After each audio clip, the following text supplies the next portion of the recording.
Welcome to the class. आपका स्वागत है आपके अपने यूट्यूब चैनल द क्लास पर। इस वीडियो में हम लोग आज 25 मार्च को जो एग्ज़ाम हुआ झारखंड बोर्ड का मैथ का क्लास 10th का, उसका आंसर की को देखने वाले हैं। तो चलिए वीडियो को स्टार्ट करते हैं। पहला क्वेश्चन आपका 5005 का अभाज्य गुणनखंड है। 5005 का अभाज्य गुणनखंड जो होता है वो होता है आपका ऑप्शन नंबर 3, यानी कि 5 इंटू 7 इंटू 11 इंटू 13।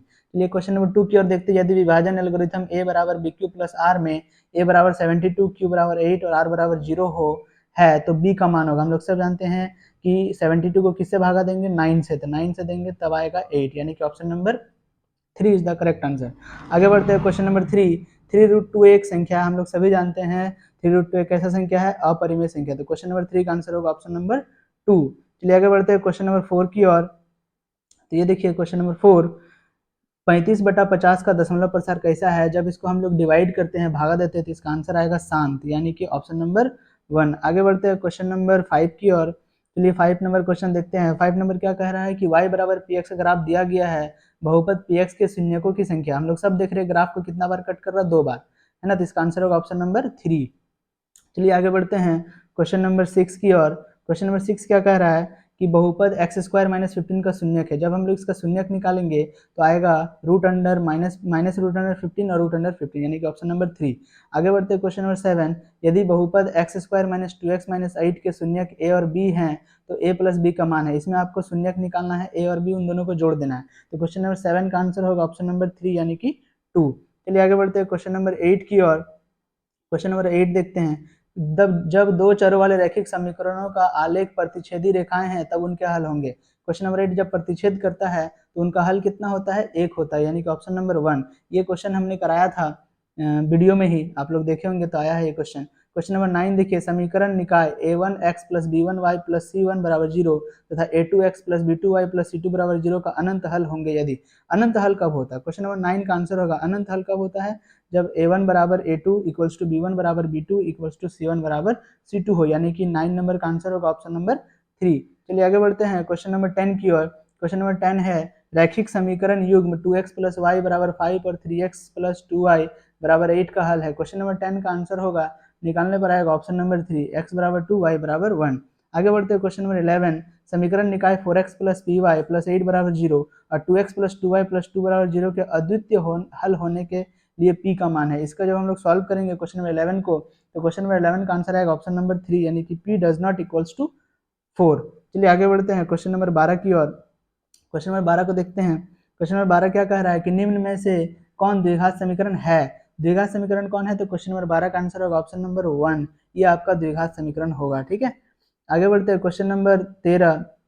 चलिए क्वेश्चन नंबर 13 की ओर देखते हैं। क्वेश्चन नंबर 13 है कि द्विघात समीकरण 2x² - 7x + 6 = 0 का विविक्तर बराबर है, डी आपको निकालना है। तो क्वेश्चन नंबर 13 का आंसर होगा ऑप्शन नंबर 3, यानी कि 1। इसका डी कितना निकलेगा, 1 निकलेगा। आगे बढ़ते हैं क्वेश्चन नंबर 14 की ओर। क्वेश्चन नंबर 14 को देखिए, क्या है, यदि द्विघात समीकरण x² - px + 4 बराबर 0 के मूल बराबर हो तो p का मान होगा, मूल बराबर हो यानी कि d बराबर 0। इस तरह से हम लोग p का मान निकालेंगे। क्वेश्चन नंबर 14 का आंसर आएगा ऑप्शन नंबर 2 ± 4। आगे बढ़ते हैं क्वेश्चन नंबर 15। द्विघात समीकरण x² + 5x - 6 बराबर 0 का घात होगा। हम लोग सभी जानते हैं द्विघात समीकरण का घात कितना होता है, 2 होता है, यानी कि ऑप्शन नंबर 3 होगा इसका आंसर। आगे बढ़ते हैं क्वेश्चन नंबर 16 की ओर। तो चलिए क्वेश्चन नंबर 16 को देखते हैं, इसका आंसर कौन सा सही है। क्वेश्चन नंबर 16 है AP 0,6, 1.7 का सार्व अंतर है। सार्व अंतर मतलब A2 - A1। A2 - A1 जब करेंगे तो इसका आंसर आएगा 1.1, यानी कि ऑप्शन नंबर 1। आगे बढ़ते हैं क्वेश्चन नंबर 17 की ओर।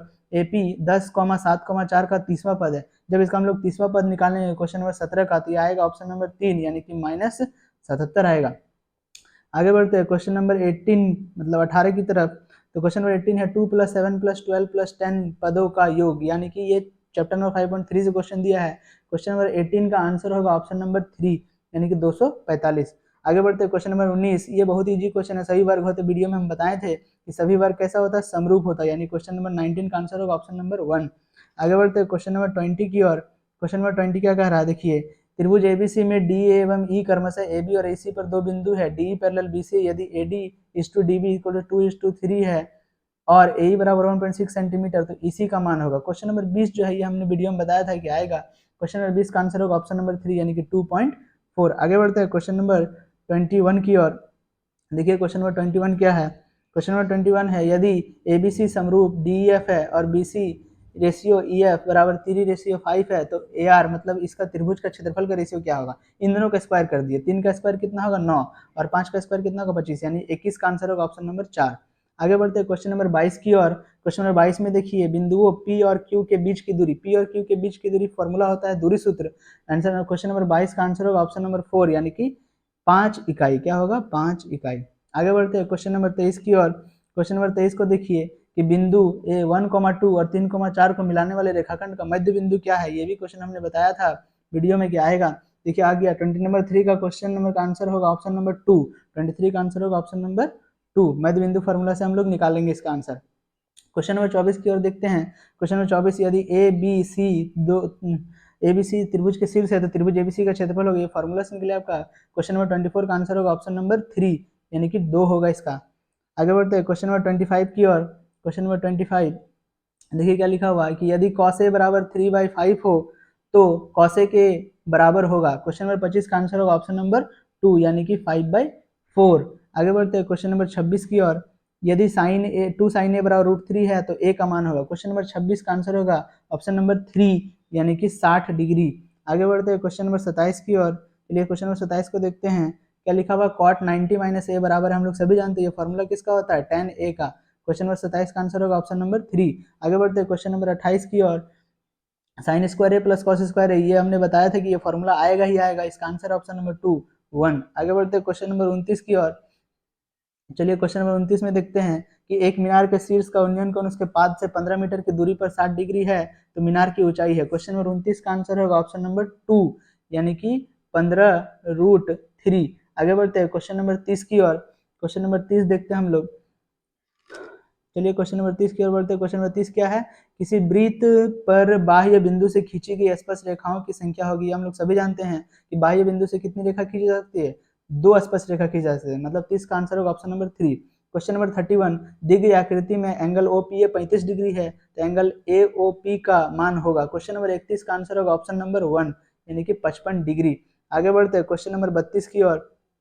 चलिए क्वेश्चन नंबर 32 को देखते हैं कि यदि एक बिंदु P से O केंद्र वाली वृत्त पर PA एवं PB स्पर्श रेखा परस्पर 80 डिग्री कोण पर झुकी हो तो एंगल POA, ये भी कोण त्रिभुज का जो 80 डिग्री 180 डिग्री होता है, तीनों कोणों का योग उसी से निकलेगा। क्वेश्चन नंबर 32 का आंसर होगा आपका ऑप्शन नंबर 1 यानी कि 50 डिग्री। आगे बढ़ते हैं क्वेश्चन नंबर 33 की ओर। क्या है कि निम्न में से कौन वृत्त का क्षेत्रफल है। क्वेश्चन नंबर 33 का आंसर होगा, हम लोग सभी जानते हैं, πr² यानी कि ऑप्शन नंबर 1। क्वेश्चन नंबर 34, चलिए देखते हैं क्वेश्चन नंबर 34 क्या है। यदि किसी अर्धवृत्ताकार खेत की त्रिज्या 7 सेंटीमीटर है तो उसका परिमाप होगा। क्वेश्चन नंबर 34 का आंसर होगा ऑप्शन नंबर 2 36 सेंटीमीटर। आगे बढ़ते हैं क्वेश्चन नंबर 35 की ओर। 42 सेंटीमीटर त्रिज्या वाले वृत्त के उस त्रिज्यखंड का क्षेत्रफल क्या होगा जिसका कोण 120 डिग्री है। त्रिज्यखंड का क्षेत्रफल का फॉर्मूला लगाना है और इसका आंसर निकालना है। क्वेश्चन नंबर 35 का आंसर होगा ऑप्शन नंबर 2 1848 सेंटीमीटर स्क्वायर। जल्दी जल्दी आप मिला लीजिए आंसर को, कौन सा आपका सही हुआ और कितना नंबर आ रहा है। तो चलिए आगे बढ़ते हैं क्वेश्चन नंबर 36। घनाभ के कोरों की लंबाई है 3, चौड़ाई है 4 और ऊंचाई है 12 सेंटीमीटर। विकर्ण का लंबाई, ये फॉर्मूला है √L² + B² + H²। तो क्वेश्चन नंबर 36 का आंसर होगा आपका ऑप्शन नंबर 2 यानी कि 13 सेंटीमीटर। आगे बढ़ते हैं क्वेश्चन नंबर 37। प्रथम 3 लगातार प्राकृत संख्याओं का माध्य, प्रथम 3 लगातार प्राकृत संख्याओं का माध्य होता है ऑप्शन नंबर 2 यानी कि होता है 2 आंसर। आगे बढ़ते हैं क्वेश्चन नंबर 38 की ओर। क्वेश्चन नंबर 38 क्या संचयी बारंबारता वक्र कहलाती है। ये क्वेश्चन हम बताए थे कि बहुत इंपॉर्टेंट है, ये आता है हर एक एग्जाम में, इस बार भी आ गया आपका। तो क्वेश्चन नंबर 38 का आंसर होगा तोरण कहलाती है। क्वेश्चन नंबर 39, किसी पासे को फेंकने पर सम संख्या आने की प्रायिकता क्या है। इसका आंसर होगा ऑप्शन नंबर 2 नहीं, इसका आंसर होगा ऑप्शन नंबर 4 1/2। क्वेश्चन नंबर 39 का आंसर होगा ऑप्शन नंबर 4 1/2 होगा इसका प्रायिकता। आगे बढ़ते हैं क्वेश्चन नंबर 40 की ओर। निम्न में से कौन सी घटना की प्रायिकता नहीं हो सकती। हम लोग सभी जानते हैं प्रायिकता की मैक्सिमम 1 होता है और ये 1 से ज्यादा दिया हुआ तो कौन सा नहीं होगा, यानी ऑप्शन नंबर 2 होगा इसका आंसर, यानी 2.5। तो इस वीडियो को लाइक कीजिए, चैनल को सब्सक्राइब कीजिए, क्योंकि साइंस का जितना भी इंपॉर्टेंट क्वेश्चन है MCQ सारा हम इसी में अपडेट करेंगे। तो इसलिए चैनल को सब्सक्राइब कीजिए और अपने दोस्तों को भी कहिए सब्सक्राइब करने के लिए। जिस तरह मैथ में सारे क्वेश्चन आए हैं जो हमने बताए थे, उसी तरह साइंस में भी आएगा आपका क्वेश्चन, इसलिए चैनल को सब्सक्राइब करना ना भूलिएगा। Thank you.